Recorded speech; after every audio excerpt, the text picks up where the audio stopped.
The euro, British pound and other risky assets have suffered heavy losses amid a stronger dollar, driven by an ongoing vote counting showing Donald Trump's commanding lead in the race for the presidency. The Republican has already collected 210 votes, while Democrat Kamala Harris has 113. To win the 2024 presidential election, Trump must secure at least 270 votes. Importantly, the former president is currently ahead in 6 of 7 key states, with top media sources, including the New York Times, placing his chances of winning at 81%. As Trump gets closer to the required 270 electoral votes, the US dollar is expected to gain more ground, thus putting pressure on its counterparts. The cryptocurrency market is also on the rise, with Bitcoin hitting a new all-time high. Now, aside from the US presidential election, let's review the key macroeconomic reports to keep an eye on today.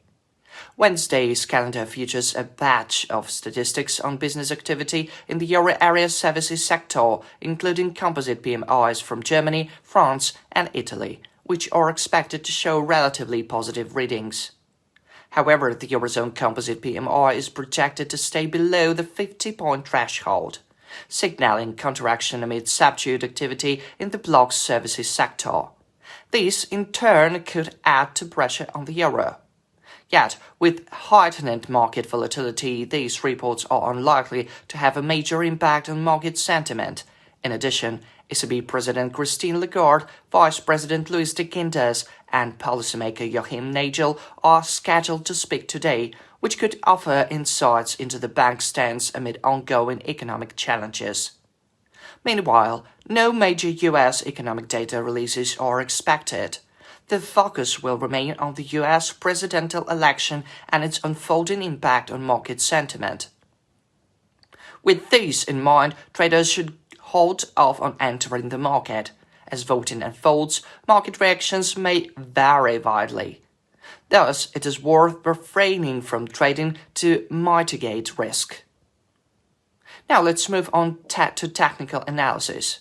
The US dollar continues to rise against the euro. The 1-hour chart shows that a false breakout at 1.0723 after a drop to a new low will generate a buy signal and drive the price to 1.0753. A rise above this mark will help the euro extend gains to 0.793 or even 1.0825 on signs of a Harris victory. All these levels recommend going short on the rebound to catch an intraday correction of 20-25 pips.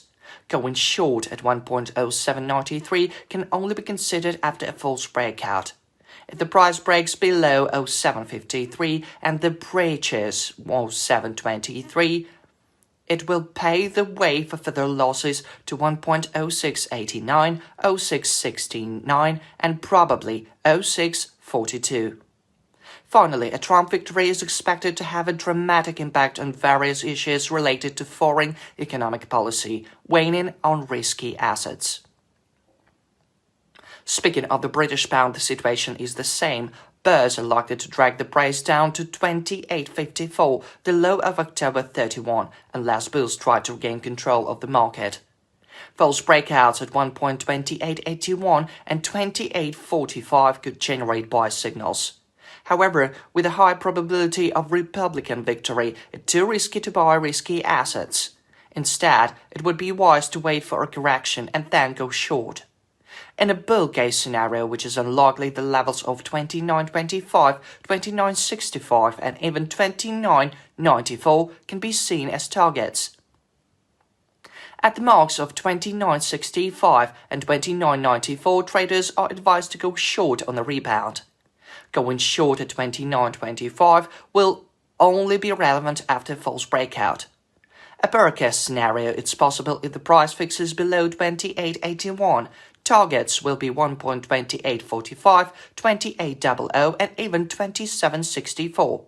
At this level are recommended going long on a rebound in anticipation of 2025 big move. Long positions at 28.00 and 28.45 can only be opened on a false breakout.